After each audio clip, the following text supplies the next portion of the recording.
Hello everyone, welcome to crystal IQ knowledge. इस video में हम पढ़ेंगे क्लास 8 सिविक्स का chapter 7 understanding marginalisation. What does it mean to be socially marginalised. तो socially marginalised होने का मतलब क्या होता है। तो मार्जिनलाइज मतलब होता है कि ना आप ना जैसे कि पूरी चीज़ों को देखें तो कुछ लोग ना यहाँ साइड में एग्जिस्ट करते हैं और कुछ लोग बीच में, है ना। तो बीच में ज़्यादा फोकस होता है ना, सेंटर ऑफ दी थिंग्स। तो मतलब कि यहाँ साइड साइड में बस लोग जो हैं उनको कहते हैं ये मार्जिनलाइज्ड हो गए या अकेले हो गए हैं। मतलब कि जैसे एग्जाम्पल भी देखेंगे अभी हम।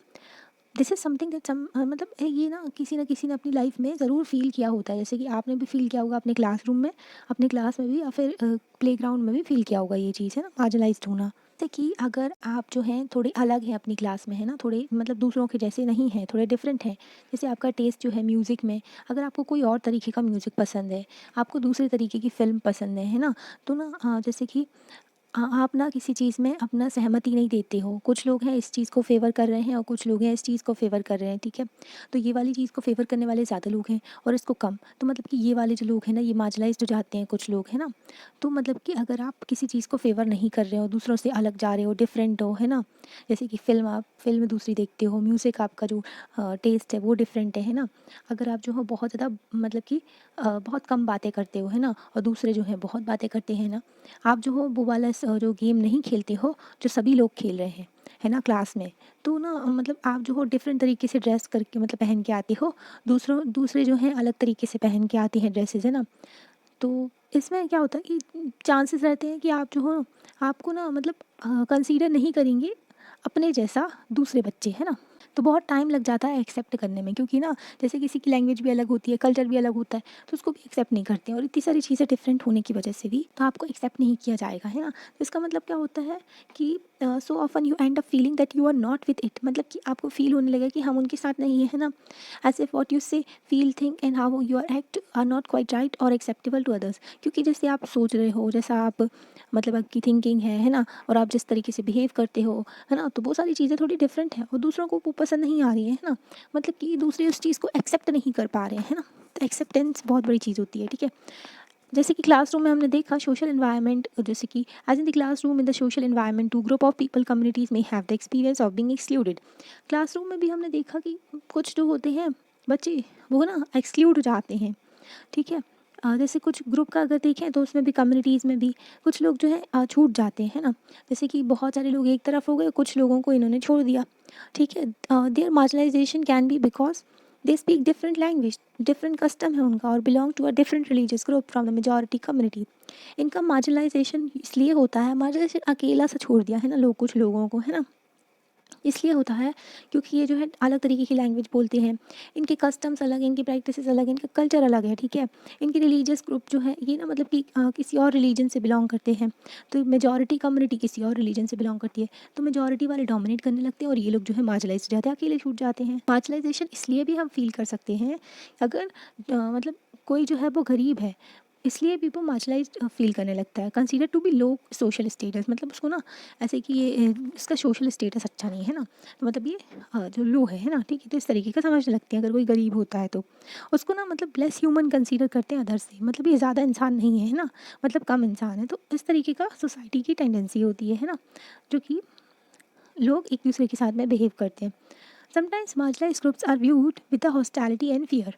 तो मतलब कि मार्जिनलाइज्ड ग्रुप जो हैं, जिनको अकेला छोड़ दिया गया है जिन लोगों को, तो उनको ना बहुत ही जो अनफ्रेंडली नेचर से देखा जाता है। मतलब कि उनके साथ में अच्छा बिहेव नहीं करते और उनसे ना डरते भी हैं, इस तरीके की हरकतें भी चलती हैं, है ना।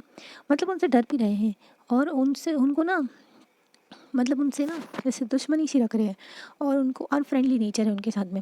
This sense of difference and exclusion lead to communities not having access to resources and opportunities and in their ability to assert their rights। ये जो डिफरेंस है जो लोग फील करते हैं, उनको छोड़ दिया गया है ना, अकेले। तो वो लोग जो है क्या होता है कि ये लोग रिसोर्सेज नहीं मिलते हैं इनको और अपॉर्चुनिटीज़ नहीं मिलती है प्रॉपर, है ना। तो उसकी वजह से ये जो है और पीछे रह जाते हैं, है ना, और इनके राइट्स भी नहीं मिलते हैं इनको। They experience a sense of disadvantage and powerlessness more powerful and dominant section. मतलब कि इनको ना बहुत ज़्यादा फिर इनके साथ में भेदभाव हो जाता है, तो ये जो है इनको किसी चीज़ का एडवांटेज मिलता ही नहीं है, इनके पास में कोई पावर ही नहीं रहती है ना। और पावरफुल और डोमिनेंट सेक्शन जो रहते हैं सोसाइटी के, उनके पास में ज़मीन रहती है, उनके पास में पैसे रहते हैं, वो एजुकेटेड होते हैं, उनके पास में पॉलिटिकल पावर होती है ना। तो डोमिनेंट सेक्शन जो मेजॉरिटी में है, उनके पास में ज़मीन है, ठीक है, उनके पास में वो अमीर हैं, ठीक है, बेटर एजुकेटेड हैं, पॉलिटिकली पावरफुल है ना। तो और जो मार्जिनलाइज्ड है उनके पास में कुछ भी नहीं है ना। This marginalisation is seldom experience in one sphere. मतलब कि मार्जिनाइजेशन ना कभी कभी एक ही स्पेयर में देखने मिलता है हमको, है ना। और कभी कभी जो होता है इकोनॉमिक, सोशल, कल्चरल और पॉलिटिकल फैक्टर्स भी होते हैं, सब साथ में काम करते हैं कि सोसाइटी में जो है एक ग्रुप को मार्जिनलाइज्ड फील किया जाए, मार्जिनलाइज्ड ग्रुप को फील कराया जाए। मतलब कि कभी कभी तो एक ही चीज़ की वजह से लोग जो हैं अकेले हो जाते हैं, मार्जिनलाइज हो जाते हैं। कभी कभी इकोनॉमिकली, मतलब कि वो गरीब भी हैं, ठीक है, उनके पास में उनका सोशल स्टेटस नहीं है, मतलब कि वो वेल्थ नहीं है, उनके पास में लैंड नहीं है, ठीक है, सोसाइटी में भी उनको अलग ट्रीटमेंट मिल रहा है, उनका कल्चर अलग है, उनके पास में पॉलिटिकल पावर भी नहीं है ना। तो फिर जो है इतनी सारी चीज़ें साथ में काम करती है तो वो मार्जिनलाइज्ड फील करते हैं। इस चैप्टर में हम 2 कम्युनिटीज़ के बारे में देखेंगे जो कि सोशली मार्जिनलाइज्ड है इंडिया में, ठीक है। अभी देखो एक स्टोरी दी गई है, एक आदिवासी फैमिली है, ठीक है। तो ये लोग टीवी देख रहे हैं। तो आदिवासी फैमिली और उसका मार्जिनाइजेशन हम समझेंगे।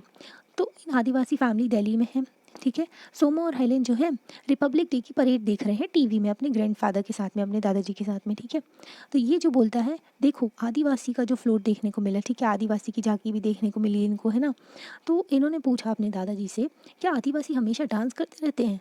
हम्म, नहीं नहीं, मतलब कि इन्होंने पूछा आदिवासी को हमेशा डांस करता हुआ क्यों दिखाते हैं। तो दादाजी ने बोला कि जो हमारे आदिवासी लोगों की ज़िंदगी होती है ना, वो बहुत भरपूर होती है, बहुत रिच होती है। मतलब कि उनके कल्चर में बहुत सारी चीज़ें होती हैं, सिर्फ डांस नहीं होता है ना। पर इन लोगों को पता नहीं है हमारे बारे में, है ना। Most of people don't know that, मतलब लोग जानते नहीं हैं। तो ये बोलता है कि yes they don't know anything else about us. तो ये लोग हमारे बारे में ज़्यादा कुछ नहीं जानते हैं। तो दादाजी बताते हैं, when I was young our village in Orissa was beautiful. बोलते जब मैं यंग था, हमारे गांव था उड़ीसा में, तो वो बहुत अच्छा, बहुत सुंदर गांव था। हम ना जो है हमारे पास we got everything we needed from the land and the forest around us. तो बोलते हमको हर चीज़ मिल जाती थी जो भी हमको ज़रूरत होती थी। हमारे आसपास जो ज़मीन थी और हमारे पास जो जंगल था, वहाँ से हम जो है उसके बदले में ज़मीन की रिस्पेक्ट करते थे, फॉरेस्ट की और रिवर की, ठीक है। फिर क्या हुआ, सडनली इन लोगों को बोल दिया कि आदिवासी लोगों को कि इनको फॉरेस्ट खाली करना है, फॉरेस्ट इनका नहीं है। फॉरेस्ट ऑफिशियल्स और कॉन्ट्रैक्टर आए, वो बहुत सारे ट्रीज़ को काट दिए, है ना, फॉरेस्ट को भी काट दिए। If we protected they beat us, अगर हम प्रोटेक्ट करते थे जो फॉरेस्ट को तो हमें बहुत मारा जाता था। और फिर हम जो है एंड वो जो है हम लोगों को कोर्ट तक लेके गए, where we did not have our lawyer. तो इन लोगों को कोर्ट तक तो लेके गए पर इनके पास में लॉयर नहीं था आदिवासी लोगों के पास में। तो वो केस भी केस भी नहीं लड़ पाए, ठीक है। तो फिर ये पूछती है कि फिर आप लोग सरवाइव कैसे किए, है ना, क्योंकि इनका तो घर ज़मीन सब कुछ छिन गया था, है ना। तो इन्होंने बताया कि कंपनी वाले आए थे, ठीक है, और जो उन्होंने बोला कि यहाँ पर आयरन ओर है, ठीक है, उनकी ज़मीन में, आदिवासी लोगों की ज़मीन में आयरन ओर है और वो चाहते हैं उस आयरन ओर को निकालना। उन्होंने प्रॉमिस किया कि इन आदिवासियों को वो लोग जॉब देंगे और पैसे देंगे अगर वो अपनी ज़मीन इन लोगों को बेच देते हैं। कुछ विलेजर्स बहुत ज़्यादा एक्साइटेड हो गए थे और कुछ लोगों ने डिस्ट्रॉय जो other side this will destroy, और कुछ लोग कह रहे थे कि ये लोग जो है हमारी जो है ज़िंदगी ख़राब कर रहे हैं और हमें कुछ भी नहीं मिलने वाला है। कुछ लोग जो है उन्होंने अपने अंगूठे के निशान लगा दिए थे और ना रियलाइज़ भी नहीं किया कि वो अपना ज़मीन बेच रहे हैं ना, जो उनकी ज़िंदगी है। कुछ लोग बस हैं जिनको जॉब मिली, बाकी सब जो है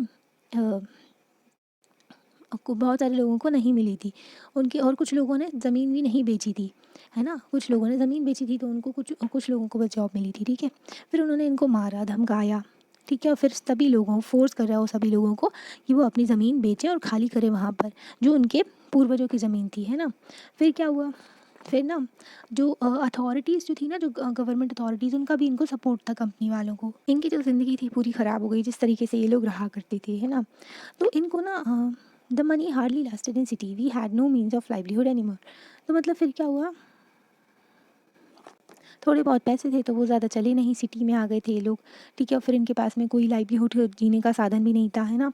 फिर ये लोग जो है छोटे से कमरे में रहा करते थे और फिर ना ये मतलब how we missed our carefree life and open spaces. तो मतलब उन लोग ना वहाँ से एक छोटे से कमरे में आ गए थे जो खुले जंगल में रहने वाले थे। उनकी जो केयर फ्री लाइफ थी, जो इन्जॉय किया करती थी वो अपनी ज़िंदगी, फ्रीडम जो थी वो सब उनकी चली गई थी, है ना।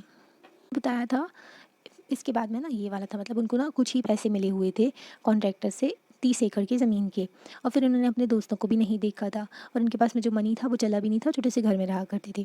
कुछ साल बाद इनके फादर की जॉब लग गई, मतलब वो बच्चे थे ना उनके पापा की, तो फिर इन लोग दिल्ली आ गए थे और वहाँ पर रहने लगे। तो बहुत ज़्यादा उस टाइम पर मुश्किल की ये लोग ने ज़िंदगी देखी, ठीक है। और फिर ये लोग आए, ठीक है। इसलिए ये लोग जो हैं, ये बच्चे स्कूल नहीं गए थे कई सालों तक, ठीक है। तो ये बताता है कि मुझे पसंद नहीं है जो ये स्कूल जाना उस टाइम पर, क्योंकि ना जो इन्होंने ना बहुत सारी चीज़ें मिस कर दी थी, क्योंकि इनकी जो बहुत दिनों तक ये लोग स्कूल नहीं गए थे ना, तो ये पीछे रह गए थे और दूसरे बच्चे इनका मजाक उड़ाया करते थे, मतलब कि इनको ना मार्जिनलाइज्ड फील होने लगा था फिर।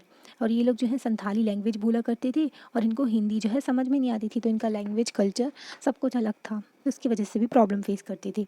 But now we can have friends, तो मतलब ये लोग बताती है फिर अभी तो हमारे पास में फ्रेंड्स भी हैं और हम इंग्लिश भी बोलते हैं, क्योंकि इन लोगों ने ना फिर उन्हीं के जैसे रहना शुरू कर दिया, उन बच्चों के जैसे। फिर ये जो दादू हैं ये बताते हैं कि पहले ये बोलता है कि मतलब बोलता है ये लड़का कि काश मैं अपने दोस्तों को दिखा पाता अपना गांव, ऐसे वो डिस्ट्रॉय होने से पहले उसको, है ना। फिर ये ना दादू बोलते हैं हम फिर भी अपने मतलब बता सकते हैं अपने गांव के बारे में, बहुत सारी चीज़ें हैं बताने के लिए, ठीक है। One day I will make a movie on this story. तो ये बोलती है कि मैं एक दिन इस पे स्टोरी में मूवी बनाऊंगी, आदिवासी स्टोरी पे। अब देखो आदिवासी होते कौन हैं, ठीक है। तो आदिवासी के बारे में हम देखेंगे यहाँ पर। देखो, you just have read about the Dadu force to leave his village in Orissa. आपने पढ़ा कि जो दादू हैं उनको ज़बरदस्ती उनके विलेज से निकाल दिया गया था, उनके उड़ीसा में, है ना। उड़ीसा में जो गांव था वहाँ से। दादू की स्टोरी एकदम सिमिलर है, कई सारे जो लाखों लोग हैं आदिवासी, जो लाखों आदिवासी हैं भारत में, उनके साथ में स्टोरी इनकी मिलती है। हम इसके बारे में और ज़्यादा पढ़ेंगे, marginalisation of this community in this chapter, ठीक है। तो कम्युनिटी जो आदिवासी कम्युनिटी है उनका जो अकेला उनको छोड़ दिया जाता है ना, उनके मार्जिनलाइज हो जाते हैं, तो उसके बारे में और पढ़ेंगे। ट्राइबल्स का मतलब क्या होता है, हम सुनते हैं ना ट्राइबल एरिया, ट्राइबल एरिया के बारे में पढ़ा भी है। ट्राइबल्स होते हैं जहाँ पर ट्राइबल एरिया में रहते हैं, तो इसका मतलब आदिवासी ही होता है। आदिवासी मतलब ट्राइबल, ट्राइबल मतलब आदिवासी, ठीक है। और एक और चीज़ होती है, जैसे कि हमने सुना है शेड्यूल्ड ट्राइब, है ना। तो शेड्यूल्ड ट्राइब का मतलब क्या है, शेड्यूल्ड ट्राइब जो है टर्म है आदिवासी के लिए ही यूज़ करते हैं हमारी गवर्नमेंट, मतलब कि हमारी गवर्नमेंट जो है ना आदिवासी को ही शेड्यूल्ड ट्राइब कहती है ना, एसटी कहती है। देयर इज़ अ ऑफिशियल, तो एक ऑफिशियल लिस्ट होती है गवर्नमेंट की, होती है वो, जिसमें लिस्ट ऑफ ट्राइब होता है, मतलब कि वो वाली जो ट्राइब है वो शेड्यूल ट्राइब है ना, जो गवर्नमेंट के पास में लिस्टेड है। Schedule tribes are often group together with the schedule caste in the category schedule caste and schedule tribe. तो शेड्यूल ट्राइब जो है उनको एक ग्रुप कर दिया जाता है साथ में शेड्यूल कास्ट के, एससी एंड एसटी चलता है, ठीक है। एससी में भी जो आते हैं ना उनके साथ में भी बहुत ज़्यादा अन्याय हुआ रहता है, उनके जो पहले उनके साथ में, इसलिए जो एसटी और एसटी रहते हैं शेड्यूल ट्राइब वाले, इनके साथ भी बहुत अन्याय हुआ होता रहता है ना। तो इसलिए इनको रिजर्वेशन दिया जाता है कि इनकी, ताकि इनका अपलिफ्टमेंट कर सके, इनको आगे बढ़ा सके, है ना, क्योंकि ये पीछे रह गए हैं, ठीक है। तो शेड्यूल ट्राइब मतलब कि गवर्नमेंट की लिस्ट होती है, शेड्यूल जो ट्राइब की ऑफिशियल लिस्ट होती है, गवर्नमेंट जो है ट्राइब्स को शेड्यूल ट्राइब कहती है। आदिवासी का मतलब क्या होता है, आदिवासी का मतलब होता है ओरिजिनल इनहेबिटेंट्स, मतलब वो असलियत में वहाँ रहे हैं, सॉरी मतलब कि वो ना वहीं से बिलोंग किए हैं, वहाँ पर रहते थे, है ना, मतलब कि बाहर से नहीं आया है कोई इंसान, जैसे वहीं पर उनका जन्म हुआ है, वहीं पर रहे हैं और वहीं पर रहेंगे। Are communities who lived and often continue to live in close association with the forest, जो जंगलों के साथ में एकदम क्लोज एसोसिएशन के साथ में रहते हैं, मतलब उनका बहुत कनेक्शन होता है जंगलों के साथ में, है ना। तो वो जो होते हैं आदिवासी होते हैं। Around 8% of the India's population is Adivasi. अगर हम अपने भारत में देखें ना 2011 के सेंसस के अकॉर्डिंगली, तो 8% पॉपुलेशन जो है हमारी कंट्री में वो आदिवासी हैं, ठीक है। और many of India's most important mining and industrial centres are located in the Adivasi area. जो इंडिया में देखें तो कई सारे जो माइनिंग सेंटर हैं, इंडस्ट्रियल सेक्टर्स हैं, मतलब जो जहाँ पर बहुत ज़्यादा आयरन वगैरह है ना, जो रिसोर्सेज पाए जाते हैं, जिनको माइन करके निकाला जाता है ना, वो जो है झारखंड में लोकेटेड है, ठीक है।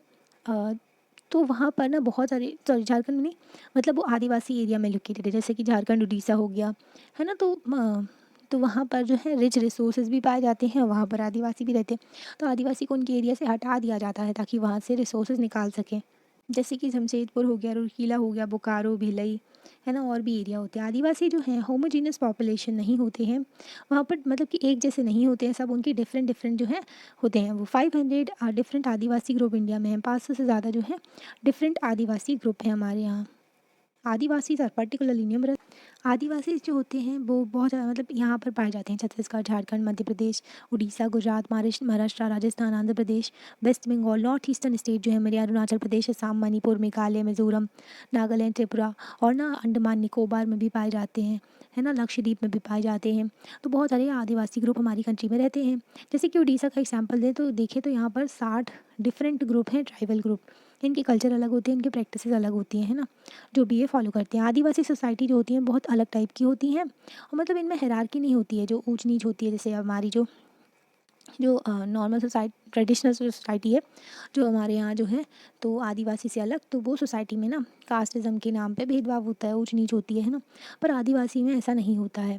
तो ये लोग जो है डिफरेंट होते हैं, जो कम्युनिटीज़ हमारे यहाँ एग्जिस्ट करती हैं ना, जो ऑर्गेनाइज कम्युनिटी, ट्रेडिशनल भी कह सकते हो। प्रिंसिपल ऑफ जाति वर्ना जात वात का भेदभाव नहीं होता है यहाँ पर। और दोस्त that were ruled by king, तो मतलब पहले जो है राजा रूल किया करता था, तो वो वाली सोसाइटी से भी डिफरेंट होती हैं जो आदिवासी की सोसाइटीज़ होती हैं। आदिवासी जो है इनमें कई सारे रिलीजन होते हैं ना, इनके डिफरेंट डिफरेंट रिलीजन होते हैं, जैसे कि इस्लाम, हिंदुइज्म, क्रिश्चियनिटी भी होता है इसमें। These often involve the worship of ancestor, sorry मतलब ट्राइबल जो रिलीजन होते हैं ना वो डिफरेंट होते हैं इस्लाम, हिंदुइज्म और क्रिश्चियनिटी से। जो ट्राइबल जो रिलीजन होते हैं ना जो आदिवासी फॉलो करते हैं, तो इसमें ना वो अपने पूर्वजों की पूजा करते हैं, अपने गांव की, अपने जो नेचर है ना, जो फॉरेस्ट है, जो रिवर है, उसकी पूजा करते हैं। वो लोग उसको वर्शिप करते हैं, उसको थैंक यू बोलते हैं, ठीक है। जैसे कि वो ना माउंटेन स्पिरिट की बात करते हैं, रिवर स्पिरिट की बात करते हैं, एनिमल स्पिरिट की बात करते हैं। जैसे माउंटेन जो है, ठीक है, और रिवर जो हो गई नदियों की, एनिमल जो हो गए उनको, तो इनको पूछते हैं ये। The village spirits are often worshipped at specific sacred groups within the village boundary while the ancestors ones are usually worshipped at home. मतलब कि जो विलेज की अगर पूजा करते हैं ना, विलेज को वो लोग थैंक यू बोलते हैं, तो विलेज बाउंड्री जो है वहाँ पर उसको पूजते हैं, ठीक है। और एंसेस्टर जो है अपने पूर्वजों की जो है वो अपने घर में पूजा करते हैं ना, वर्शिप करते हैं, ठीक है। Additionally Adivasi have always be influence by the different surroundings. तो आदिवासी कुछ जो आदिवासी हैं वो हमारी जो आसपास जो उनके आसपास जो सराउंडिंग थी उससे भी इन्फ्लुएंस है। जैसे कि शाक्ता, बुद्धिस्ट, वैष्णव, भक्ति, ठीक है, क्रिश्चियनिटी, तो इन सब से भी वो इन्फ्लुएंस हुए। जैसे कि अगर देखें ना, बिरसा मुंडा के बारे में आपने जाना होगा। बिरसा मुंडा अभी 15 नवंबर को जनजातीय गौरव दिवस भी मनाते हैं, उनकी बर्थ एनिवर्सरी पे। तो मतलब उनके रीजन में ना, जो झारखंड वाले रीजन में पढ़ते थे, मतलब झारखंड वाले रीजन में मुंडा जनजाति रहती थी। तो वहाँ पर ना जो अंग्रेज़ थे ना वो क्रिश्चियन थे, तो वहाँ पर जो क्रिश्चियन मिशनरीज आते थे वो लोग धर्म परिवर्तन करवा देते थे, है ना, मतलब रिलीजन बदलवा देते थे लोगों का, आदिवासी लोगों को इन्फ्लुएंस करके, है ना। तो ऐसा भी होता था उनके साथ में। तो जो आसपास के रिलीजन है उससे भी इन्फ्लुएंस पड़ता है आदिवासी जो लोग हैं उनके ऊपर। इसी तरीके से जो आदिवासी रिलीजन जो है इन्फ्लुएंस हुआ, जो डोमिनेंट रिलीजन है जैसे कि इस्लाम, हिंदुइज्म, क्रिश्चियनिटी, इनसे इन्फ्लुएंस हुआ, ठीक है, जो उनके आसपास थे। फॉर एग्जांपल अगर जगन्नाथ कल्ट देखें उड़ीसा का, Shakti tantric tradition in Bengal and Assam का देखें, तो इसमें इन्फ्लुएंस है बहुत ज़्यादा जो आदिवासी का, है ना। मतलब कि इनका भी जो जगन्नाथ कल्ट है उड़ीसा का, इनका इन्फ्लुएंस है आदिवासी के ऊपर भी, है ना। शक्ति ट्रांटिक ट्रेडिशन जो है वेस्ट बंगाल का, असम का, ठीक है। ड्यूरिंग द 19th सेंचुरी के टाइम पर, मतलब कि 1800 से लेकर के 1900 के बीच में, इसी टाइम पर बिरसा मुंडा भी थी, है ना। तो इस टाइम पे ना क्या हुआ था कि यहाँ पर ना आदिवासी इसको कन्वर्ट कर दिया गया था क्रिश्चियनिटी, मतलब कि उनका धर्म परिवर्तन करा दिया गया था। जो क्रिश्चियनिटी था उस टाइम पर इंपॉर्टेंट रिलीजन निकल के आया था आदिवासी की हिस्ट्री में।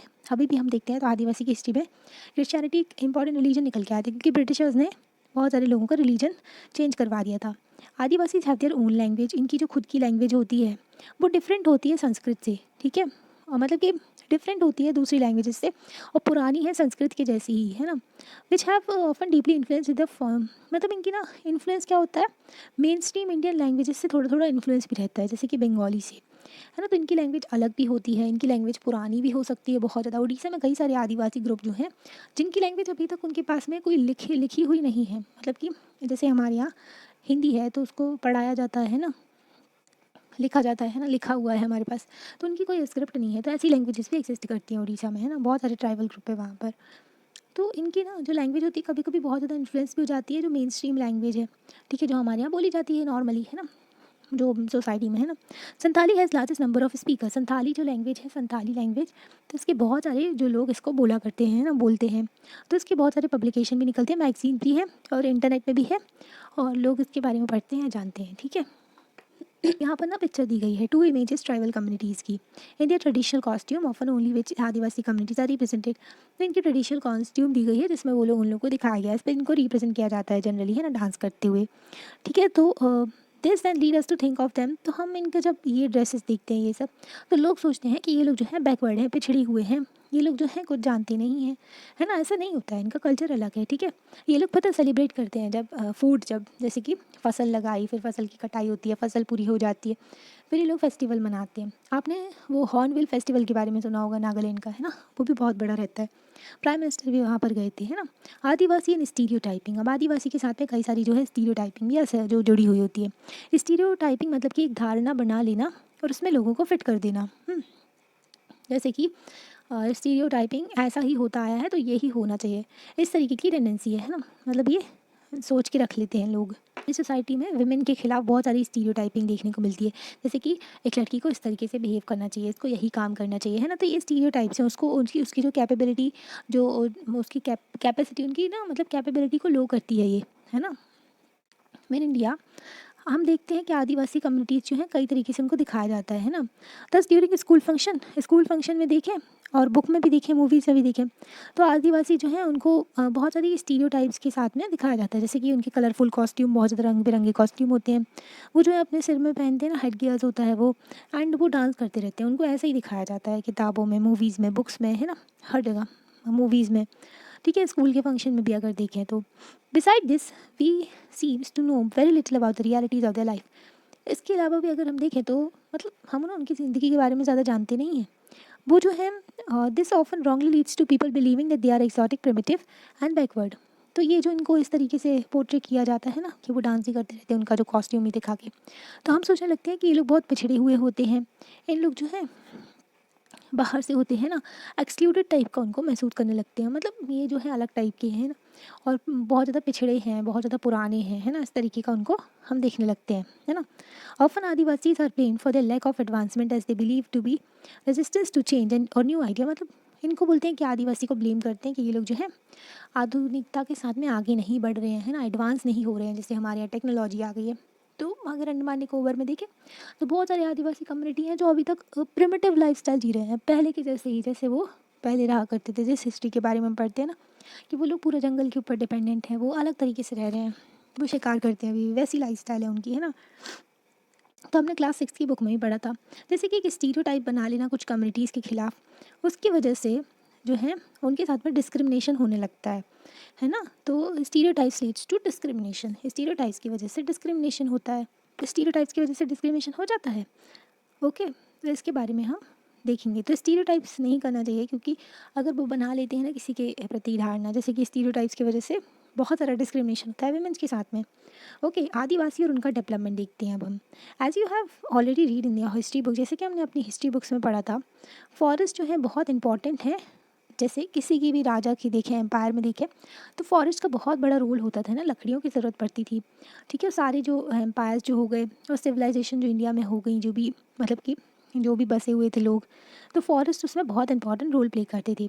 मेटल की ओर हो गई, जैसे कि आयरन ओर, मतलब खदानें जो होती है ना, जहाँ से, जैसे कि अब देखो लोहा, लोहा कहाँ से आता है, खदान है ना, उससे निकालते हैं, है ना। कॉपर हो गया, अब देखते होगे कॉपर के बिना ना, मतलब कॉपर बहुत इंपॉर्टेंट होता है। कॉपर के अगर बर्तन भी देखें तो उससे भी हेल्थ के लिए बहुत अच्छे होते हैं। कॉपर का अगर देखें तो उससे इलेक्ट्रिसिटी अच्छे से फ्लो होती है ना। गोल्ड हो गया, सिल्वर हो गया, कोल हो गया, कोयले के बिना तो मतलब चलेगा ही नहीं, है ना। अभी भी बहुत सारी कंट्रीज़ जो हैं एनर्जी के लिए कोल पर डिपेंडेंट है, कोल को जला जला के इलेक्ट्रिसिटी लाते हैं, है ना। डायमंड हो गया, ठीक है, और इनवैल्यूएबल टिम्बर जो लकड़ियाँ होती ना, वो बहुत सारी मेडिसिनल हर्ब्स होती हैं, जो दवाई वाले पौधे होते हैं। एनिमल प्रोडक्ट हो गया, वैक्स हो गया, लैक हो गया, हनी हो गया, है ना, शहद वगैरह। एनिमल भी बहुत इंपॉर्टेंट होते हैं फॉरेस्ट में, जैसे कि एलिफेंट, जो राजा महाराजा होते थे उनको हाथी दिए जाते थे, है ना। हाथी होते थे उनके पास में, क्योंकि वो लड़ाई में भी उनको लगते थे, है ना।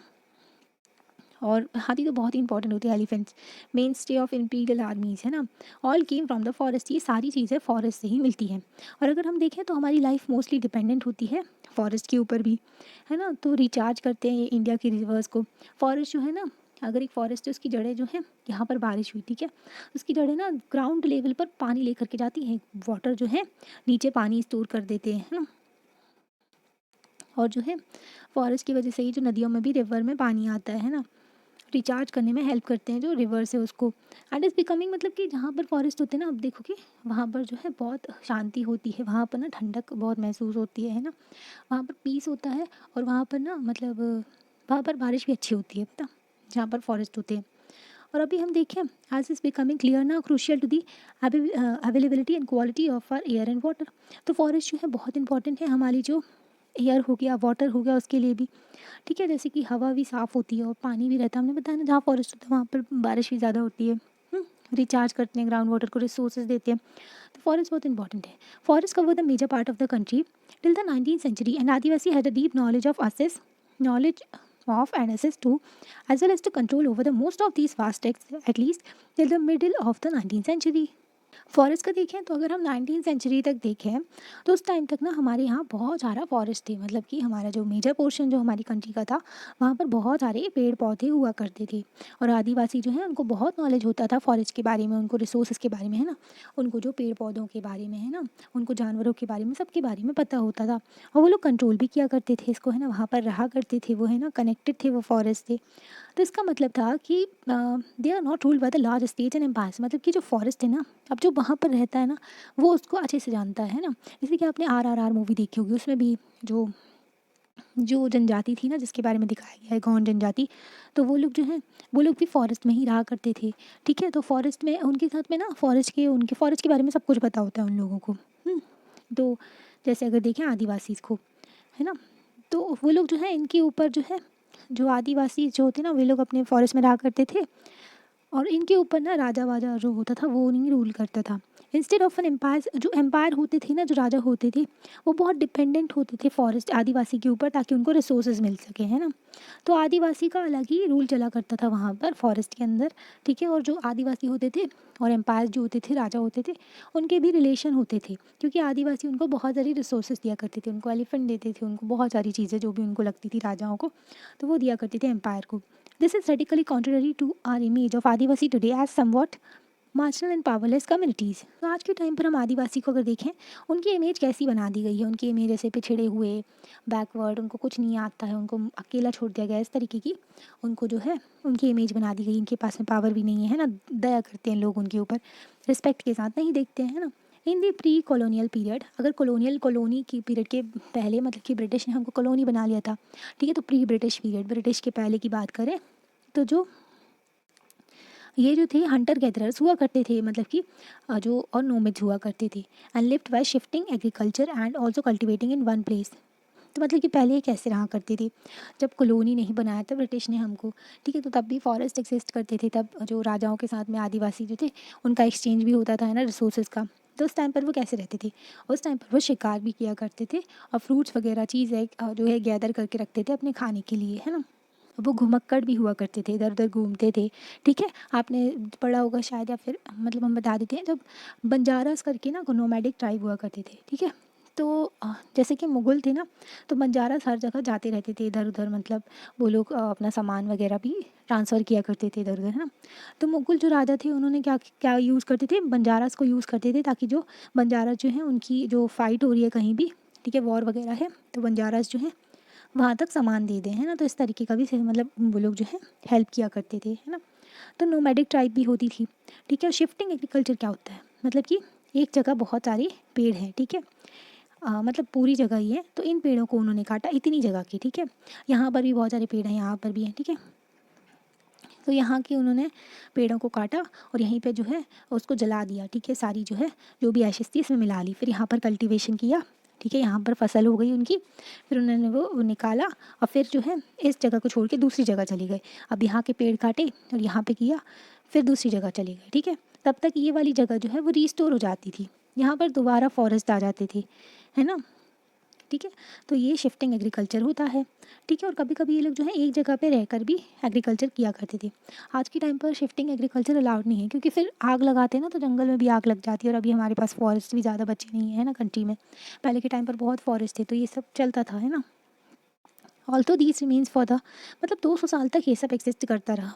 आदिवासी जो है उनको फोर्स किया गया कि वो जो है इकोनॉमिक चेंजेस करें, अपनी forest policies and political force applied by the state. तो आदिवासी को फोर्स किया गया इकोनॉमिक चेंजेस के थ्रू, उनकी फॉरेस्ट पॉलिसीज़ के थ्रू जो ब्रिटिश की, एंड पॉलिटिकल फोर्स अप्लाई किया गया स्टेट ने private industry to migrate to lives as workers in plantation at construction site in industries as a domestic workers.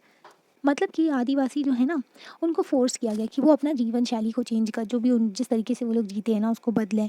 ठीक है, वो लोग जो हैं क्या करें, वो लोग ना उनसे काम करवाया जाता था, उनको ना माइग्रेट मतलब दूसरी जगह भेजा जाता था। जैसे कि जो अंग्रेज़ थे ना, उनके कई सारे प्लांटेशन होते थे जहाँ पर उनका ना प्लांटेशन मतलब कि एक ही तरह की क्रॉप लगाते थे बहुत बड़े एरिया में।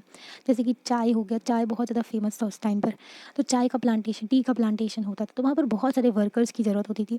तो इन आदिवासी इसको काम पे लगा देते थे, है ना, बोझा उठाने के लिए भी, और कंस्ट्रक्शन जो भी काम कर रहे हैं ब्रिटिशर्स, जो इतनी सारी चीज़ें बनवा रहे थे, है ना, रेलवे लाइन ही बिछा रहे हैं तो उसमें लेबर की ज़रूरत है। ठीक है, तो उसमें काम करवा रहे हैं, फॉरेस्ट काट दिए क्योंकि उनको उस टाइम पर स्टील वगैरह था नहीं, है ना, लोहा नहीं था, मतलब लोहे भी महंगा पड़ जाता था। तो वो लोग क्या करते थे, सीपर्स बनाया करते थे लकड़ी के, जो पटरी होती ना वो पहले लकड़ी की बनाते थे। तो उसमें भी बहुत सारे पेड़ काटे गए हमारे यहाँ, है ना। और डोमेस्टिक वर्कर्स तो उनको काम पे रख लिया घर पे भी। तो पहली बार ऐसा हुआ था हिस्ट्री में, जब ना अंग्रेज़ों की वजह से जो आदिवासी है उनके पास में उनका खुद का कंट्रोल नहीं रहा था उनके फॉरेस्ट पे, है ना। ठीक है, तो ना 1830 के ऑनवर्ड्स अगर आदिवासी देखें हम झारखंड और उसके आसपास के एरिया में, वो बहुत सारे जो थे वो लोग ना, हाँ, कई सारे प्लांटेशन में इंडिया के लग गए थे। मतलब कि इंडिया में जो प्लांटेशन हो रहा था ना टी वगैरह का, कॉफ़ी का, तो उसमें लग गए थे वो लोग, और वर्ल्ड में भी इनको बाहर भी भेज दिया गया था। जैसे कि मॉरिशस है ना, कैरिबियन आइलैंड जो है, अमेरिका है ना, ये ऐसा और नॉर्थ अमेरिका, नीचे साउथ अमेरिका है। ठीक है, तो यहाँ पर बहुत सारे छोटे छोटे आइलैंड हैं, तो यहाँ पर भी प्लांटेशन हुआ करता था, है ना। तो यहाँ पर भी इनको दूसरी कंट्रीज़ में भी भेज दिया गया था, ऑस्ट्रेलिया में भी। इंडिया की टी इंडस्ट्री जो थी became possible with the labour in Assam. तो इंडिया की टी इंडस्ट्री इसलिए चल पाई क्योंकि जो इन लोगों को लेबर में लगा दिया था, आदिवासी लोगों को, है ना, काम में लगा दिया था। आज के टाइम पर भी अगर देखें 70 लाख आदिवासी हैं असम में, सिर्फ असम में देखें तो 70 लाख आदिवासी हैं। तो ये जो स्टोरी है माइग्रेशन की, तो इसमें बहुत ज़्यादा इनके साथ में गलत हुआ है ना। इनको फोर्स किया जाता था, इनको मारा जाता था, इनको टॉर्चर किया जाता था, इनको जो है इनको बहुत ज़्यादा पनिश किया जाता था, इनका जो है डेथ भी हो जाती थी।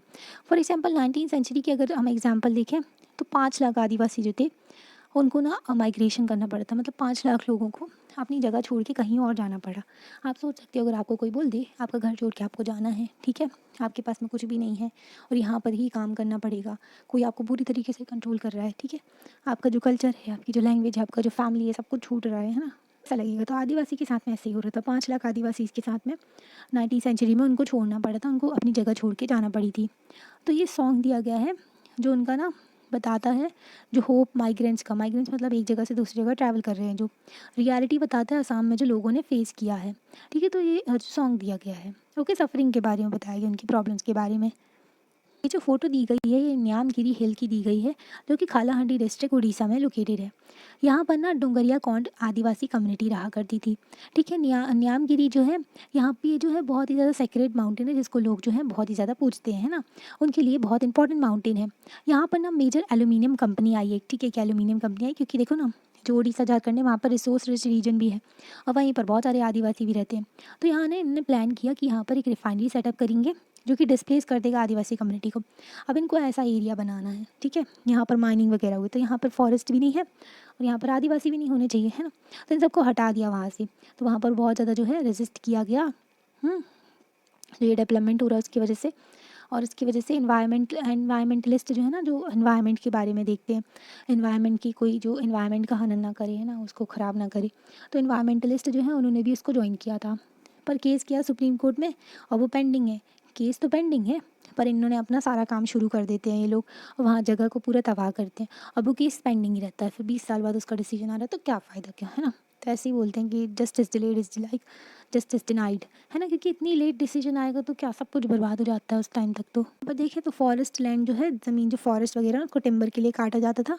टिम्बर लकड़ी होती है ना फॉरेस्ट की, तो उसके लिए काटा जाता था, और to get land for the agriculture industry. तो फॉरेस्ट को साफ़ किया जा रहा है ताकि यहाँ पर प्लांटेशन हो सके, ताकि फॉरेस्ट को दूसरी जगह में क्लियर किया जा रहा है ताकि यहाँ पर एग्रीकल्चर हो सके। फॉरेस्ट को दूसरी जगह में क्लियर किया जा रहा है ताकि यहाँ पर जो है इंडस्ट्री वगैरह लग सके। तो कई सारे रीजन होते थे।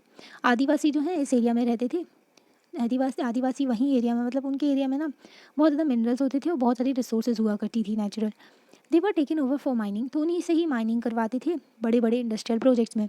अब उनको दबा देते थे, उनको मारते थे, पीटते थे, टॉर्चर करते थे, ज़बरदस्ती काम करवाते थे, है ना। Powerful forces have often colluded to take over the tribal है। तो पावरफुल फोर्सेस जैसे कि अगर ब्रिटिश अथॉरिटी थी ना, तो उन लोगों ने भी सपोर्ट किया और जो आदिवासी की ज़मीन थी वो छीन ली थी, है ना। मच ऑफ द टाइम तो मतलब ज़्यादातर देखे तो जो लैंड था ना उनसे फोर्सफुली छीना गया था। And procedures are not follow, तो प्रोसीजर वगैरह फॉलो नहीं किए गए थे, उनको प्रॉपर रिहेबिलिटी भी नहीं किया गया था, उनसे उनकी ज़मीन छीनी गई थी।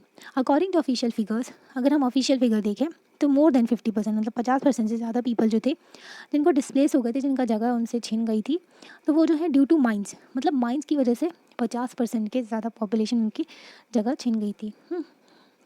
जो लोग थे उनकी जगह छिन गई थी, उनकी ज़मीन छिन गई थी माइनिंग प्रोजेक्ट की वजह से। ट्राइबल्स में एक ट्राइबल एरिया है, यहाँ पर बहुत सारे रिसोर्सेज हैं, ठीक है।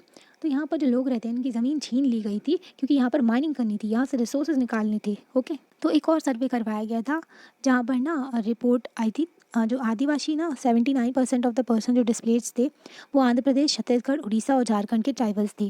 जो 79%, लगभग 80% जो लोग डिस्प्लेस हुए थे, क्योंकि आंध्र प्रदेश, छत्तीसगढ़, झारखंड, उड़ीसा यहाँ पर रिसोर्सेज भी पाए जाते हैं, तो यहीं पर माइनिंग होगी, तो यहाँ से लोगों को हटाया गया था। बहुत सारी जो बड़े बड़े जो ज़मीनें थी वो ना also gonna under the waters of hundreds of dam. तो बहुत सारी जो ज़मीनें हैं बड़ी बड़ी हमारी कंट्री में, तो वहाँ पर ना जो अगर डैम बनाते हैं ना तो यहाँ पर पीछे पानी भर जाता है, तो इस पानी में सब कुछ डूब जाता है, बहुत सारे गांव डूब जाते हैं। जैसे कि सरदार सरोवर डैम का भी एग्जाम्पल है, तो जब वो बना था उसका बहुत ज़्यादा प्रोटेस्ट किया था क्योंकि बहुत सारे गाँव जो हैं डूब गए थे उसमें, है ना। तो हमारी ह्यूज ट्रैक्ट जो बहुत ज़्यादा जो ज़मीन होती है वो पानी के अंदर चली जाती है ना। जो इंडिपेंडेंट इंडिया में बनाए गए लैंड, नॉर्थ ईस्ट में देखें हम तो लैंड रिमेन मिलिटराइज, मतलब कि वहाँ पर अभी भी आर्मी है, क्योंकि वहाँ पर कई सारे इश्यूज होते हैं। मतलब मिलिटराइज आर्मी तो हर जगह है, पर ना वहाँ पर थोड़ा ज़्यादा सिक्योरिटी का ध्यान रखना पड़ता है क्योंकि बॉर्डर भी है हमारी, है ना, म्यांमार के साथ में, ओके। तो वहाँ से भी बहुत ज़्यादा जो है जो इलीगल ट्रेड वगैरह भी होता है, जानवरों का, ड्रग्स वगैरह भेजी जाती है, तो हमें देखना पड़ता है। तो वहाँ पर जो है वहाँ पर मिलिटराइज है वो। India has 101 national parks, India में 101 नेशनल पार्क है। ये थोड़ा पुराना डेटा है, ठीक है। 543 वाइल्ड लाइफ सेंचुरीज़ हैं जो कि इतना एरिया कवर करती है, ठीक है। These are the areas when tribal originally lived but were evicted from them. तो इस एरिया में जो नेशनल पार्क है, सेंचुरीज़ हैं, इस एरिया में भी पहले जो है ट्राइबल्स रहा करते थे, फिर इनको बाहर से निकाल दिया गया। कहते हैं कि वो लोग नुकसान पहुँचाएंगे इसको, है ना।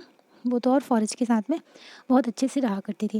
When they continue to stay in these forest they are terms as encroachers. तो मतलब उन्हीं की ज़मीन से उनको निकाल दिया गया और उन्हीं को, अगर वो फॉरेस्ट में रहते गवर्नमेंट के मना करने के बाद भी, तो उनको बोलते हैं इंक्रोचर्स हैं, ये लोग परेशान कर रहे हैं, ये लोग जो है ख़राब कर रहे हैं फॉरेस्ट को, है ना।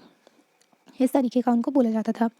Adivasis are around 10,000 plant species, sorry, Adivasis use around 10,000 plant species, approx 8,000 species are use for medicinal purpose. अगर देखें आदिवासी जो है 10,000 प्लांट स्पीशीज़ का यूज़ करते हैं, उसमें से 10,000 में से 8,000 जो है मेडिसिनल प्रॉपर्टी रखती है, मेडिसिनल पर्पज़ के लिए यूज़ की जाती है। 325 जो है वो पेस्टिसाइड्स के लिए, मतलब कि पेस्ट वगैरह, जो अगर आप एग्रीकल्चर करते हो ना तो उसमें जो है पेस्ट लग जाते हैं, ठीक है, कीड़े मकोड़े रहते हैं ना, तो उनको मारने के लिए जो होता है पेस्टिसाइड होता है, तो प्लांट का यूज़ करते थे पेस्टिसाइड बनाने में। 425 जो है गम्स के लिए, डाइज वगैरह, कलर वगैरह के लिए बनाने के लिए। 550 जो है फाइबर, कपड़े वगैरह के लिए, है ना। 3,500 जो है वो खाने वाली स्पीशीज़ होती है, मतलब जो प्लांट जिससे फूड मिलता है, एडेबल है। This entire knowledge system gets wiped out when Adivasi lose their rights over the forest land. उनका जो नॉलेज सिस्टम था वो सब भी इनसे छिन गया था जब आदिवासी को उनकी ज़मीन से उनको निकाल दिया गया था, है ना। तो इतना रिच नॉलेज सिस्टम था आदिवासी का, ये देखो ना, 10,000 प्लांट स्पीशीज़, इतनी सारी नॉलेज थी इनको। Losing their land and access to the forest means that tribals lose their main source of livelihood and food. तो उनकी ज़मीन छिन गई, उनका फॉरेस्ट छिन गया, जिनके फॉरेस्ट के ऊपर वो डिपेंडेंट रहा करते थे, तो उनकी जो ज़िंदगी चलाने का, उनके खाने का कोई ठिकाने नहीं रहा, सब कुछ उनसे छिन गया। Having gradually lost their traditional homeland, तो उन्होंने अपना जो ट्रेडिशनल होमलैंड जो था, उनके पूर्वजों की ज़मीन जो थी वो सब उनसे छिन गई। कई सारे आदिवासी जो हैं सिटीज़ में गए, ठीक है, सिटीज़ में गए, जैसे कि वो दादू की स्टोरी देखी थी, वो भी सिटी में चले गए थे, है ना। तो उनका देखा तो जैसे कि माइग्रेट होके वो शहरों में चले जाते थे, वहाँ पर वो काम करते थे बहुत कम तनख्वाह में, ठीक है, लोकल इंडस्ट्रीज़ में, बिल्डिंग में, कंस्ट्रक्शन साइट में, वहाँ पर लेबर किया करते थे। आप ना जय भीम मूवी देखना, आदिवासी के साथ में कितना गलत हुआ था, वो रियल स्टोरी है, ठीक है। जय भीम मूवी, उसमें देखना आदिवासी जो हैं वो लोग ना काम करने जाया करते थे, ईंटों की भट्टी में भी काम करते थे वो लोग, अच्छे से समझ में आएगा, ठीक है। जय भीम मूवी में भी वो सब दिखाया गया है ना। दे दस get caught in a cycle of poverty and deprivation. अब उनके पास में जो कमाते हैं वो खर्च हो जाता है, उनको पता भी नहीं कैसे रहना है ना, शहरों में महंगाई भी बहुत होती है, तो जो भी कमाते हैं वो खर्च हो जाता है, तो वो पोवर्टी में जीते, गरीबी हो गई थी बहुत ज़्यादा, और उनके पास में कुछ बच्चा भी नहीं था। 45% अगर ट्राइबल ग्रुप्स को देखें रूरल एरियाज़ में है, 35% जो है ट्राइबल ग्रुप्स अर्बन एरिया में है, वो बिलो पोवर्टी लाइन है। मतलब कि एक पोवर्टी की लाइन डिफाइन कर देते हैं, मतलब इतनी इनकम से नीचे अगर कोई होगा, इतनी इनकम अगर इस किसी की कम है तो वो जो है बिलो पोवर्टी लाइन है, इससे ज़्यादा है तो वो गरीब नहीं है, वो अबव पोवर्टी लाइन है। This lead to deprivation in other areas. तो उनके साथ में ना बहुत ज़्यादा गलत हुआ था। तो उनको हर चीज़ के लिए वो तरस गए थे, जैसे कि अब एक गरीबी में फंस गए, तो गरीबी से अब उनको किस चीज़ फूड नहीं मिलेगा, खाना ढंग का नहीं मिलेगा, न्यूट्रिशन वाला, हेल्थ की सर्विसेज नहीं मिलेंगी, उनको जो है एजुकेशन नहीं मिलेगी। इसलिए हमारी गवर्नमेंट भी ट्राइबल लोगों पे फोकस कर रही है, क्योंकि उनके साथ में बहुत गलत हुआ है। और अभी भी वो जो है बहुत सारी चीज़ें उनके पास में नहीं है, रिसोर्सेज एक्सेस नहीं मिल पाता है, हेल्थ सर्विसेज, एजुकेशन नहीं मिल पाता है प्रॉपरली। आदिवासी के लिए एकलव्य मॉडल रेसिडेंशियल स्कूल भी खोले गए हैं ना, तो वो फॉरेस्ट प्रोडक्ट को सेल कर सके, इसलिए उनके लिए प्रधानमंत्री जो जनधन योजना जो है ना, क्या कहते हैं वो, बंधन, सॉरी, तो मतलब कि जो tribal cooperative marketing development federation of India जो है, वो भी इनके प्रोडक्ट वगैरह बेचा करते हैं ना, तो इनको हेल्प करते हैं ताकि ये लोग जो है कमा सकें, है ना, अपनी ज़िंदगी जी सकें। ओके, मैनी ट्राइबल चिल्ड्रन जो है मेल नरिश्ड है, उनके पास प्रॉपरली न्यूट्रिशन नहीं है उनके शरीर में, तो वो कमज़ोर हैं, ठीक है। और लिटरेसी रेट भी बहुत कम है ट्राइबल्स में। व्हेन आदिवासी डिस्प्लेड, जब उनको उनकी ज़मीन से निकाला गया था, तो उनके पास में उनका जो जीवन जीने का जो जो जीते थे वो भी चला गया, उनकी जो सोर्स ऑफ इनकम थी जिससे वो कमाते थे वो भी चला गया, उनके ना ट्रेडिशन कस्टम भी छूट गए, जिस तरीके से वो रहा करते थे, जिसका उनका यूनिक कल्चर था, है ना।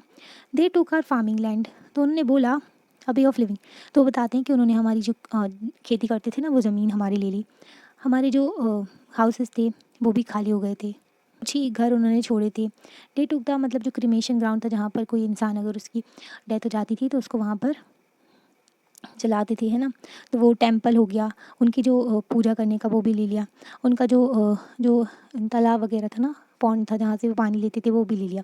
हाउ विल वी सर्वाइव, तो हमारी ज़िंदगी जीने के सारे साधन ले लिए, तो हम जिंदा कैसे रहें। ये गोविंदा मारन कहते हैं, जो कि डिस्प्लेस्ड हो गए थे क्योंकि रिफाइनरी प्रोजेक्ट बना था उड़ीसा में जो है रिफाइनरी प्रोजेक्ट लगा था, क्योंकि वहाँ पर जो है रिसोर्सेज हैं, ठीक है, माइनिंग हो रही थी, तो वहाँ पर पेड़ काट दिए गए, उनका सब कुछ छीन लिया गया आदिवासी लोगों का, तो उनकी ज़िंदगी ही छिन गई, है ना, जिस तरीके से वो रहा करते थे। अब वो ज़िंदा कैसे रहें, और इनके लिए ना जो इनको पैसे भी नहीं पे करते हैं, फॉरेस्ट पे कब्जा कर लिया, इनको छोड़ देते हैं मरने के लिए, जाओ, तो मतलब ऐसा भी होता है ना, इनको कोई रहने के लिए जगह भी नहीं दी जाती, इनको कोई काम भी नहीं दिया जाता, तो वही प्रॉब्लम हो जाती है, फिर इनको प्रॉपरली रिहेबिलिटेट नहीं किया जाता है। As you read, there exists an interconnectedness between the economic and social dimension of tribal life. आपने देखा कि इकोनॉमिक एंड सोशल कनेक्टेड है ना, अगर अगर वो कमा नहीं पा रहे हैं, ढंग से रह नहीं पा रहे हैं, उनकी जो इकोनॉमिक चेंजेस कर दिए ब्रिटिशर्स ने, तो उनकी सोशल लाइफ भी डिस्टर्ब हो गई थी, ट्राइबल लाइफ की, जो ट्राइबल जो लोग हैं उनकी। Destruction in one sphere naturally impact the others, अगर एक जगह आपने डिस्ट्रक्शन कर दिया, जैसे कि उनका इकोनॉमिकली अगर देखें, उनका सोर्स ऑफ इनकम नहीं है, अब उनके पास में कुछ भी नहीं है, तो उनकी सोसाइटी भी ख़राब हो जाती है, जिस तरीके से वो रहा करती थी ढंग से, है ना। तो एक जगह पे अगर ख़राब करो तो दूसरे पे भी इम्पैक्ट होता है। Often the process of disposition and displacement can be painful and violent, तो मतलब ये जो लोगों को निकाल रहे हैं, मारा इन लोगों ने, है ना, डिस्प्लेस कर दिया, तो ये बहुत ज़्यादा वॉयलेंट भी होती थी और पेनफुल भी होती थी, है ना। ओके, तो अभी हमने आदिवासी के बारे में देखा, अभी हम देखते हैं माइनॉरिटी जो है और उनका मार्जिनलाइजेशन के बारे में, ठीक है। माइनॉरिटीज़, जो लोग कम नंबर में हैं, हमारी कंट्री में 6 माइनॉरिटीज़ को जो लिस्ट किया गया है, जो हमारी कंट्री में माइनॉरिटीज़ हैं, ठीक है। तो यहाँ पर जो है सिख हैं, क्रिश्चियन हैं, पारसीज़ हैं, ठीक है, जैन हैं, मुस्लिम्स हैं और बुद्धिस्ट हैं, तो हमारे यहाँ 6 माइनॉरिटी कम्युनिटी है, ठीक है। तो यूनिट फर्स्ट में हमने पढ़ा जैसे कि कॉन्स्टिट्यूशन जो है सेफ गार्ड देते हैं रिलीजियस एंड लिंग्विस्टिक माइनॉरिटी को एज आर फंडामेंटल राइट, तो किस फंडामेंटल राइट में दिया गया, आर्टिकल 29 और 30 में माइनॉरिटीज़ के लिए, सॉरी 30 में प्रोटेक्शन दिया गया, ये हमारी फंडामेंटल राइट है। तो why do you think these minority groups have been provided the safeguard, तो माइनॉरिटी ग्रुप को ये सेफ गार्ड देने की क्या ज़रूरत थी, ताकि उनको अकेला ना फील हो, ठीक है, और उनको ना मतलब उनके जो अधिकार भी उनको दिए गए, ताकि उनके साथ में उनको ऐसा फील ना हो कि हमारी कंट्री में मेजॉरिटी डोमिनेट करे, उनके साथ में गलत हो रहा है ना, तो सभी लोगों को साथ में लेकर के चलने की बात होती है। Okay, term minority is most commonly used refer to communities that are numerically small in relation to the rest of the population. Minority उनको कहते हैं जो कम नंबर में होते हैं, ठीक है, अगर रेस्ट ऑफ दूसरी पॉपुलेशन से देखें, पूरी पॉपुलेशन में देखें तो। However, it is a concept that goes well beyond numbers, तो ये कॉन्सेप्ट जो है नंबर से भी बियॉन्ड चला जाता है। जैसे अगर देखें इसमें इशू आ जाता है पावर का, रिसोर्सेज की एसेस का, सोशल एंड कल्चरल डायमेंशन भी आ जाते हैं इसमें। जैसे कि हमने यूनिट 1 में पढ़ा था, हमारी कॉन्स्टिट्यूशन जो है वो culture recognize the culture of majority influence the way in which the society and government might express themselves. तो कॉन्स्टिट्यूशन में ये चीज़ को रिकॉग्नाइज किया गया था, माना गया था कि अगर मेजॉरिटी जो कल्चर फॉलो करती है ना, तो उससे इन्फ्लुएंस हो जाती है सोसाइटी और गवर्नमेंट भी, है ना। तो ऐसा ना हो इस केस में, अगर ऐसा होता है इस केस में माइनॉरिटीज़ के साथ गलत ना हो, इसलिए उनके लिए राइट्स प्रोवाइड किए गए हैं। ठीक है, size can be disadvantage and lead to marginalization of the relatively smaller community. तो उनके साथ में मार्जिनाइजेशन ना हो, क्योंकि वो फिर अकेले छूट जाएंगी जो माइनॉरिटी कम्युनिटी है वो। इसलिए उनके लिए सेफ गार्ड प्रोवाइड किए गए हैं माइनॉरिटी कम्युनिटी के लिए, ताकि जो कल्चरली डोमिनेटेड हैं तो उन जो मेजॉरिटी हैं उसका डोमिनेशन ना हो माइनॉरिटी के ऊपर। They also protect them against any discrimination, उनके साथ में कोई डिस्क्रिमिनेशन भी ना हो, वो जो है डिसएडवांटेज ही फेस ना करे। Given certain condition communities that are small in number related to their rest of society may feel insecure about the lives assets and the wellbeing. तो जो कम्युनिटीज़ कम हैं नंबर में दूसरी सोसाइटी से, अगर पूरा कंपेयर करें पूरी पॉपुलेशन से, तो वो जो है थोड़ा इनसिक्योर फील करते हैं, है ना, कि उनके पास में कुछ भी नहीं है, उनका ज़िंदगी कैसे चलेगी। तो ये जो इनसिक्योरिटी है तो ये जो है बढ़ जाती है, और रिलेशन भी ख़राब हो जाते हैं कभी कभी, जो माइनॉरिटी और मेजॉरिटी की जो रिलेशन है उसमें, है ना, तो वो ख़राब भी हो जाते हैं कभी कभी इनसिक्योरिटी की वजह से, है ना। तो कॉन्स्टिट्यूशन प्रोवाइड करते हैं सेफ गार्ड, ताकि जो कमिटेड रहें हम प्रोटेक्ट करें इंडिया की कल्चर डाइवर्सिटी को and promoting equality as well as justice. तो कॉन्स्टिट्यूशन इसलिए सेफ गार्ड लेकर के चलते हैं, राइट्स दिए गए हैं माइनॉरिटीज़ को, ताकि हम प्रोटेक्ट करें जो इंडिया की कल्चर डाइवर्सिटी है। ठीक है, जो इंडिया में इतने डिफरेंट तरीके के लोग रहते हैं ना, सब लोग साथ में रह के अच्छे से रहें और सभी लोगों को इक्वली ट्रीट किया जाए, जस्टिस रहे। As you have already read in chapter 5 में हमने पढ़ा, जुडिशरी बहुत इंपॉर्टेंट रोल प्ले करती है जो लॉ को मतलब आप लोग अपहोल्ड करने में, ताकि लॉ जो है प्रॉपरली फॉलो हो। ठीक है, और फंडामेंटल राइट्स जो है वो सभी लोगों को मिले, है ना। Every citizen of India can approach to courts if they believe that the fundamental rights have been violated. तो फंडामेंटल राइट अगर वॉलेट होते हैं हम तो कोर्ट में जा सकते हैं ना, आर्टिकल 32 के तहत। ठीक है, नाउ हम समझेंगे मार्जिनाइजेशन मुस्लिम कम्युनिटी के रिस्पेक्ट में, है ना। तो मुस्लिम कम्युनिटी और मार्जिनाइजेशन को हम समझेंगे अब। According to 2011 census, Muslims are 14.2% of the India's population. तो मुस्लिम जो है 14% है इंडिया की पॉपुलेशन के, जिनको मार्जिनाइज्ड समझा जाता है, ठीक है, कंसीडर किया जाता है। ठीक है, कंपेयर करें अगर दूसरी कम्युनिटीज़ के साथ में, कई सालों तक इनको डिप्राइव मतलब इनको सोशो इकोनॉमिक डेवलपमेंट नहीं हुआ उनका, इसलिए। ठीक है, the data in the 3 tables, अगर हम डेटा देखेंगे 3 टेबल का, तो इसमें हमें सिचुएशन देखने को मिलेगी मुस्लिम कम्युनिटी की, जो बेसिक एमिनिटीज़ जो हैं लिटरेसी वगैरह और एम्प्लॉयमेंट से रिलेटेड। तो हम टेबल देखते हैं। ओके, तो इस टेबल से क्या समझते हैं अभी देखेंगे। ठीक है, तो यहाँ पर बेसिक एमिनिटीज़ की बात करें, पक्का house, electricity, tap water. Hindu को 62%, मुस्लिम को 63%, क्रिश्चियन को 69, सिख 91%। इलेक्ट्रिसिटी भी दिया गया है, ठीक है, और वाटर भी दिया गया है। तो एज़ कम्पेयर टू दूसरी कम्युनिटी मुस्लिम का थोड़ा कम है। फिर यहाँ पर लिटरेसी रेट है, तो मुस्लिम का 63% है। ठीक है, सॉरी, हिंदूज़ का 63% है, मुस्लिम का 57, क्रिश्चियन का 74 है, सिख का 67 है। ठीक है, तो मुस्लिम्स का कम है यहाँ पर जो लिटरेसी रेट। ओके, एम्प्लॉयमेंट का देखें तो IAS 3 बने थे, हाँ, और जो IPS 4 बनी थी, IFS जो है इंडियन फॉरेस्ट सर्विसेज में, ये जो है 1.8 बने थे। ठीक है, तो यहाँ पर बताया गया एम्प्लॉयमेंट जो मुस्लिम्स का है उस पर, ठीक है, जो बड़ी बड़ी पोस्ट है उन पर। Recognising that the Muslim in India lacking behind in terms of various development. तो रिकॉग्नाइज किया गया कि मुस्लिम जो है कई सारे जो डेवलपमेंट इंडिकेटर में पीछे हैं। तो गवर्नमेंट ने एक कमेटी जो इस्टेब्लिश की 2005 में, जिसको चेयर किया था राजेंद्र सचर ने। इसको सचर कमेटी भी कहते हैं। इन्होंने सोशल इकोनॉमिक एंड जो एजुकेशनल स्टेटस देखा कम्युनिटी का, ठीक है, मुस्लिम कम्युनिटी का। Report discuss in detail marginalisation of this community के बारे में डिस्कस किया। It suggested that on the range of social economic and educational indicators देखे, ठीक है, मुस्लिम कम्युनिटी को कंपेयर किया दूसरी कम्युनिटीज़ से, जैसे कि शेड्यूल कास्ट हो गया, शेड्यूल ट्राइब हो गया, उनके साथ में कंपेयर किया। तो रिपोर्ट के अकॉर्डिंगली एवरेज स्कूलिंग बताया कि उनका स्कूल, तो मतलब कि जैसे स्कूलिंग देखें हम तो उनका कम रहता है दूसरी कम्युनिटीज़ से, है ना। एवरेज देखा। Economic and socially marginalised experience by Muslims another dimension, तो दूसरी डायमेंशन भी देखा गया। जैसे कि दूसरी माइनॉरिटीज़ हैं, मुस्लिम कस्टम्स प्रैक्टिस आर समटाइम्स, तो डिफरेंट तरीके के हैं उनके थोड़े कस्टम प्रैक्टिसेस, है ना, दूसरी कम्युनिटीज़ से। सो सम नॉट ऑल मुस्लिम में वेयर बुर्का, तो अगर मुस्लिम भी देखें तो डिफरेंट टाइप के होते हैं ना वहाँ पर भी, तो अलग अलग उनके यहाँ भी डिवाइडेड है ना। तो मुस्लिम जो है कुछ लोग जो हैं बुर्का पहनते हैं, कुछ लोग जो हैं जिनकी दाढ़ी बड़ी होती है, ओके, और कुछ लोग जो है फेस पहना करते हैं, okay, and these become way to identify all Muslim, और इस तरीके से इनको आइडेंटिफाई किया जाता है। Because of this they tend to identify differently, तो उनको डिफरेंटली देखा जाता है ना। Some people think that they are not like us, तो कुछ लोग समझते हैं कि ये जो है हमारे जैसे नहीं है ना, दूसरे लोगों जैसे, ठीक है। Often this becomes an excuse to treat them unfairly, इसकी वजह से उनके साथ में थोड़ा अनफेयरली ट्रीटमेंट होता है एंड डिस्क्रिमिनेशन भी हो जाता है। Do you remember reading in class 7 की बुक में हमने पढ़ा था अंसारीज़ के बारे में, ठीक है, उनको घर नहीं मिल रहा था, है ना, स्टोरी देखी थी। तो जो सोशली मार्जिनाइजेशन होता है मुस्लिम्स का, some instance has led to migrating from the place. तो कुछ कभी कभी ना जब एक जगह से दूसरी जगह माइग्रेट करते हैं तो तब भी होता है ना। जैसे कि कोई पर्सन अगर एक जगह से दूसरी जगह माइग्रेट करता है तो उसके साथ में थोड़ा उसको प्रॉब्लम फेस करनी पड़ती है ना। तो इसकी वजह से क्या होता है, often leading to ghettoization of the community. Sometimes this prejudice leads to the hatred and violence. क्या होता है कि जैसे ghettoization का मतलब क्या हो गया कि यहाँ पर मीनिंग दिया हुआ है, हम आपको बताते हैं। जैसे कि ghettoization का मतलब होता है, गेटो एक एरिया होता है, ठीक है, जहाँ पर बहुत ज़्यादा पॉपुलेटेड एरिया होता है, एक ही पर्टिकुलर कम्युनिटी वहाँ पर रहती है, एक एरिया में एक ही पर्टिकुलर कम्युनिटी रह रही है। तो ये प्रोसेस होती है जिसमें ना सिचुएशन ऐसी हो जाती है कि various social cultural economic reason की वजह से वो कम्युनिटी एक ही जगह पर रहती है, तो डर जाते हैं और थोड़ा अनफ्रेंडली भी हो जाता है कि दूसरी कम्युनिटी, मतलब कि कंपेल कर देते हैं कि कम्युनिटी टू ग्रो टुगेदर। तो मतलब जो डर होता है उनका और अनफ्रेंडली की वजह से भी कि उसको ना फोर्स कर देते हैं उस कम्युनिटी को कि वो लोग ना एक ही जगह पर रहें, ठीक है। तो एक ही जगह पर रहने को ही गेटोसाइजेशन भी कहते हैं।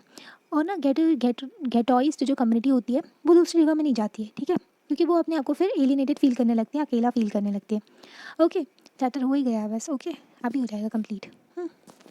समटाइम्स ये जो प्रेजुडाइज होता है, जो पहले से ही जो डिसाइड हो जाता है ना, तो वो जो होता है उसकी वजह से हेट्रेड और वॉयलेंस भी हो जाता है। ओके, ये मुस्लिम वुमेन जो है इनका मूवमेंट चला था इंडिया में, ठीक है। तो उसके बारे में यहाँ पर पिक्चर दी गई है। यहाँ पर एक छोटा सा एक नोट दिया गया है। तो उसमें एक मुस्लिम डोमिनेटेड एरिया में एक लड़का रहा करता था। तो रमज़ान के डेज़ में वो थोड़ा डिस्टर्बेंस हुआ, तो उसकी वजह से कम्युनल आउटलुक हो गया, मतलब कि रिलीजियस थिंग, दंगे हो जाते हैं ना रिलीजन के बेसिस पे, लोग लड़ने लगते हैं। तो उसका भाई जो था और ये जो था, ये पार्टी में गए हुए थे नेबरहुड में पास में ही। तो इन्हें ट्रेडिशनल अटैच क्लोथ्स पहने हुए थे, शेरवानी वगैरह, सलवार कमीज़, है ना। तो जब ये घर आए तो इनको बोला तुरंत आप कपड़े चेंज कर लो, जीन्स टी शर्ट पहन लो। जब सब कुछ ठीक हो गया तो इन्होंने रीज़न पूछा कि हमको चेंज करने के लिए क्यों बोला था। तो थोड़ा अलग सा लगा इनको, ठीक है। तो क्लोथ्स की वजह से भी आइडेंटिफाई कर लेते थे लोगों को, फिर फियर होता, डिस्क्रिमिनेशन होता है ना, भेदभाव हो जाता। ओके, फिर दंगे भी हो जाते हैं ना, रिलीजन के बेसिस पे बहुत ज़्यादा लड़ाइयाँ हो जाती हैं। इन दी अबव सेक्शन इस चैप्टर में हमने देखा मुस्लिम कम्युनिटी का लिंक है इकोनॉमिक एंड सोशल मार्जिनेशन। एक जगह पर जैसे कि हमने आदिवासी का देखा था, एक जगह पर डिस्क्रिमिनेशन होता है, दूसरी से भी लिंक हो जाता है वो, है ना, और दूसरा भी इम्पैक्ट हो जाता है फिर। तो सोशो इकोनॉमिक मार्जिनेशन के बारे में देखा। Earlier in this chapter you have read about the situation, हमने आदिवासी की सिचुएशन देखी। क्लास 7 की बुक में हमने पढ़ा था क्या अनइक्वल स्टेटस होता है वुमेन का इंडिया में। The experience of all these groups, तो जैसे हमने वुमेन्स का देख लिया, आदिवासी का देख लिया, मुस्लिम। तो मार्जिनाइजेशन जो होता है ना, कॉम्प्लेक्स प्रोसेस होती है requiring a variety of strategies. तो ये लोग फेस कर रहे हैं मार्जिनाइजेशन, जो कि कॉम्प्लेक्स फिनोमिना है, सॉरी, जो ये लोग फेस कर रहे हैं मार्जिनेशन फेस कर रहे हैं, जो कि कॉम्प्लेक्स फिनोमिना है, जिसमें कई सारी स्ट्रैटेजीज होती हैं, मेजर्स होते हैं, सेफ गार्ड होते हैं, ताकि इस सिचुएशन को एड्रेस कर सकें, है ना, क्योंकि मार्जिनेशन बहुत कॉम्प्लेक्स हो जाता है कभी कभी, है ना, डिस्क्रिमिनेशन वगैरह कई सारी चीज़ें से कनेक्ट हो जाती हैं। All of us have a stake in protecting the rights defined in the constitution, हम सबके पास में जो राइट्स दिए गए हैं तो वो कॉन्स्टिट्यूशन में होगी, तो हम उस राइट्स को प्रोटेक्ट कर सकते हैं। And laws and policies frame की जाती हैं, रियलाइज़ कर सकें इन राइट्स को। तो गवर्नमेंट भी ऐसे लॉज और पॉलिसीज़ बनाती हैं ताकि उस राइट्स के अगेंस्ट ना जाए, उस राइट्स को फुलफिल करे, ऐसी पॉलिसीज़ बनाती है। Without these we will never able to protect the diversity that makes our country unique. तो इन कॉन्स्टिट्यूशन की वजह से, लॉज की वजह से, पॉलिसीज़ के बिना हम ऐसा नहीं कर सकते कि हम अपनी कंट्री को प्रोटेक्ट कर सकें, है ना। तो लॉज, पॉलिसीज़, कॉन्स्टिट्यूशन जो है हमारी कंट्री को प्रोटेक्ट करते हैं। तो यूनिक मतलब हमारी कंट्री को डाइवर्स रखते हैं, है ना, और हमारी कमिटमेंट जो इक्वालिटी की तरफ लेकर के चलते हैं ना। तो ये हो क्या, अभी कंक्लूजन देखते हैं हम। In this chapter we have try to understand what it means to be marginal community. इस चैप्टर में हमने पढ़ा कि मार्जिनल कम्युनिटी क्या होता है। हमने पढ़ा कि जो इनको ना कई सारी जो हमने समझने की कोशिश की कि जो एक्सपीरियंस करते हैं marginalize community, there are different reason for each of these community being marginalize. तो कई सारे रीजन होते हैं वजह से मार्जिनलाइज हो जाती है कम्युनिटीज़, है ना। तो डिफरेंट रीजन हमने देखे कम्युनिटीज़ के जो मार्जिनलाइज रहती हैं। ईच एक्सपीरियंस मार्जिनाइजेशन, ये लोग जो है एक्सपीरियंस करते हैं मार्जिनाइजेशन अलग तरीके से, है ना, हर किसी का डिफरेंट वे होता है। We have also seen marginalization is link to experience disadvantage, privilege and powerlessness. तो हमने देखा कि मार्जिनाइजेशन किस तरीके से जुड़ा हुआ है। एक्सपीरियंस जो कि डिसएडवांटेज फील करते हैं लोग, प्रेजुडाइज जो पहले से डिसाइड कर लेते हैं, फिर उसके बेसिस पे डिस्क्रिमिनेशन होने लगता है, जिनके पास में पावर भी नहीं रहती है फिर, ठीक है। इंडिया में हमने देखा कई सारी मार्जिनाइज कम्युनिटी है, जैसे कि दलित हो गए, है ना, जिनके साथ में बहुत ज़्यादा गलत होता है, जिसके बारे में हम अगले चैप्टर में पढ़ेंगे, ठीक है। दलित भी हैं जो मार्जिनाइज कम्युनिटी में आती है। इस बार आदिवासी के बारे में भी देखा हमने, एसटी के बारे में, है ना, शेड्यूल ट्राइब, है ना। तो marginalization result in having low social status, not having equal access to education and other resources. तो उनके पास में अगर मार्जिनाइज होती है, कई सारी चीज़ें से हमें कई सारी चीज़ें लोगों को नहीं मिलती, जैसे कि इक्वल एक्सेस नहीं मिलता, एजुकेशन, रिसोर्सेज नहीं मिलती है ना। ये the life of marginalise people can and do change पर फिर भी हम मार्जिनलाइज लोगों की जो लाइफ है वो चेंज कर सकते हैं। ओके, तो thus one no one is marginalized all the time in exactly the same way. जैसे कि हमने स्टोरी में भी देखा था, कुछ टाइम पर बच्चों ने मार्जिनलाइजेशन फेस किया अपने स्कूल में, पर फिर उनको इंग्लिश आने लगी, वो समझने लगे चीज़ों को, उनका कोर्स कंप्लीट होने लगा, तो फिर उनको मार्जिनलाइज फील नहीं हो रहा था, ठीक है, वो भी दूसरे बच्चों जैसे हो गए थे, है ना। तो मार्जिनलाइजेशन बहुत ज़्यादा टाइम के लिए नहीं रहता है। If you go back to the two example, जैसे मार्जिनलाइजेशन का हमने देखा था, ठीक है, we will see that these each group see that each of these groups has a long history of struggle and resistance. तो हर ग्रुप का देखें तो दोनों का स्ट्रगल रहता है, रेजिस्टेंस रहता है, ठीक है, मतलब वो लोग बहुत ज़्यादा उनकी हिस्ट्री में उन्होंने बहुत ज़्यादा स्ट्रगल किया है। Okay, marginalised communities want to maintain their cultural distinctives by having access to rights and development and opportunities. तो मार्जिनलाइज्ड कम्युनिटीज़ जो हैं उनको अपनी कल्चर डिस्टिंक्ट, जो उनका कल्चर डिफरेंट है ना, जो उनका कल्चर उनको अपनी चीज़ें फॉलो करने दिया जाए, वो अच्छे से रहें, ठीक है, और उनको प्रॉपर असेस मिल सके, जो राइट्स मिल सके उनको, उनके अधिकारों का हनन ना हो, ठीक है, उनका भी डेवलपमेंट हो, उनको भी अच्छी एजुकेशन मिले, उनको भी अपॉर्चुनिटीज़ मिले, तो ये भी ज़रूरी होता है। अगले चैप्टर में हम देखेंगे जैसे कि जो डिफरेंट ग्रुप्स जो होते हैं ना, वो किस तरीके से मार्जिनलाइजेशन के अगेंस्ट बोलते हैं, कन्फ्रंट करते हैं उसको, और अपना जो लेकर के चलते हैं अपने लोगों को, है ना, कि सभी का डेवलपमेंट हो, इस तरीके से काम करते हैं, है ना, मार्जिनलाइजेशन को कन्फ्रंटेड करते हैं। ओके, मतलब कि वो मार्जिनलाइजेशन का सामना करते हैं, ठीक है, उसके सामने खड़े होते हैं और फिर जो है मतलब अपने आप को फिर इक्वल लेकर के चलते हैं सामने, है ना, और अपने आप को इम्प्रूव करते हैं। ओके, तो ये चैप्टर हो गया कंप्लीट। यहाँ पर सचर कमेटी के बारे में बताया गया है। तो इन्होंने बताया था कि जो मिथ वगैरह हैं मुस्लिम के खिलाफ, तो वो सब जो है मतलब मिथ ऐसा कि पढ़ते नहीं हैं, मतलब उनका जो है पढ़ाई नहीं होती है, ये वो, तो ऐसे कुछ मिथ्स एग्जिस्ट करते हैं। ओके, तो ये सारे मिथ के खिलाफ फिर उन्होंने रिपोर्ट प्रस्तुत की थी।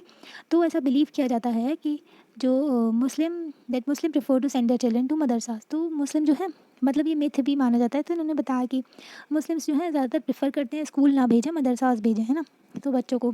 Okay, the figures that shows only 4% of the Muslim children are in madrasa. तो फिगर बताया गया कि 4% बस मुस्लिम चिल्ड्रन जो है मदरसाज में, बाकी की 66% गवर्नमेंट स्कूल अटेंड करते हैं, 30% प्राइवेट स्कूल अटेंड करते हैं। ओके, तो ये डेटा दिया गया है। चैप्टर हो गया है कंप्लीट। आपको कैसा लगता है आप लाइक करके बता सकते हो, चैनल को सब्सक्राइब भी कर सकते हैं और अपने फ्रेंड के साथ में शेयर भी कर सकते हैं। थैंक यू, मिलते हैं नेक्स्ट चैप्टर में, बाय बाय।